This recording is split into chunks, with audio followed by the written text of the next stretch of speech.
बिस्मिल्लाहिर्रहमानिर्रहीम। अस्सलाम वालेकुम ख़वातीन के लिए आज के ताज़ा तरीन टोटके। पुलाव बिरयानी के लिए जब प्याज के लच्छे फ्राई करें तो इसमें थोड़ी चीनी छिड़क दें, प्याज जल्दी ब्राउन हो जाएंगे।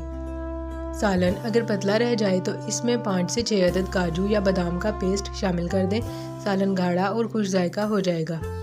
ग्रेवी से फालतू पानी खुश्क करने के लिए चाय के 2 चम्मच खसखस तवे पर हल्का सा भून लें। अब इसकी पेस्ट बनाकर सालन में शामिल करें और हल्की आंच पर पका लें। सालन गाढ़ा हो जाएगा।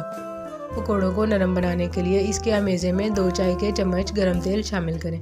सख्त पनीर को नरम करने के लिए कुछ देर नमक मिले गर्म पानी में रख दें।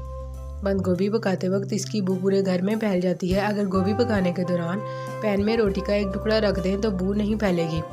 फ्रिज में रखने से मक्खन सख्त हो जाता है। अगर इसे इस्तेमाल से पहले कश कर लिया जाए तो वह गर्म टोस्ट पर बआसानी लगने के अलावा मैदे की डो में भी अच्छी तरह गुंद जाता है।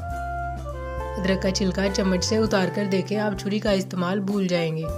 सेब, खीरे और आड़ू के छिलके ज़ाया मत करें। इन्हें ताज़ा धनिया, हरी मिर्चों, अदरक, नारियल, नमक और चीनी के साथ मिलाकर पीसने से लजीज और ग़िज़ाइयत से भरपूर चटनी बनती है। इसे दही में शामिल करके और रायता भी तैयार किया जा सकता है। कोई भी दाल पकाते वक्त इसमें मसाले शामिल करने से पहले अगर थोड़ी सी हल्दी और घी या मक्खन का 1 चम्मच डालकर कुछ देर पका लिया जाए तो बिल्कुल मुनफरिद और जायकेदार दाल बनती है। सब्जियां पकाते वक्त जब तेल गर्म करें तो इसमें 1 चुटकी हल्दी डालने के बाद सब्जियां शामिल करें। इससे सब्जियों का कुदरती रंग बरकरार रहेगा। आम सब्जियों की तरह सलाद के पत्ते भी थोड़े से तेल में लहसुन, नमक और मिर्च शामिल करके पकाए जा सकते हैं।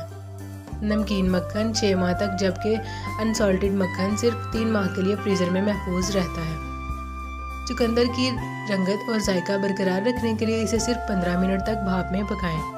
3 पाव चीनी शरबत की खाली बोतल में डालकर ऊपर से थोड़ा सा नीम गर्म पानी डाल दें। चीनी घुलकर शीरा यानी शुगर सिरप बन जाएगी। अब ये बोतल एहतियात से ढक्कन लगाकर फ्रिज में रख दें। मेहमानों की अचानक आमद पर आप इसी सिरप से शरबत, स्क्वैश या स्कंजिन तैयार कर सकती हैं। अगर ये शीरा आप ज़्यादा दिनों तक महफूज रखना चाहती हैं तो इसमें थोड़ा सा लीमू का रस या टाटरी भी मिला दें। याद रहे कि 1 बोतल के लिए चुटकी भर टाटरी काफ़ी होगी। बड़े केक को फ्रीज़ करने से पहले इसके स्लाइस बनाकर हर स्लाइस के दरमियान नॉन स्टिक पेपर रख दें। इसके बाद केक को आपस में जोड़ दें और फ्रीज़र में रख दें। इस तरह आप पूरे केक की बजाय ज़रूरत के मुताबिक स्लाइसेस निकालकर सर्व कर सकती हैं। शहद या किसी भी तरह का जमा हुआ सिरप बोतल से निकालते वक्त अगर स्टील का चम्मच गर्म पानी में डिप करके इस्तेमाल करें तो शहद या सिरप चम्मच के साथ बिल्कुल भी नहीं चिपकेगा। कैसी लगी आपको मेरी ये वीडियो? लाइक करें और चैनल को सब्सक्राइब कर दीजिए। मिलते हैं नेक्स्ट वीडियो में, तब तक के लिए अल्लाह हाफिज़।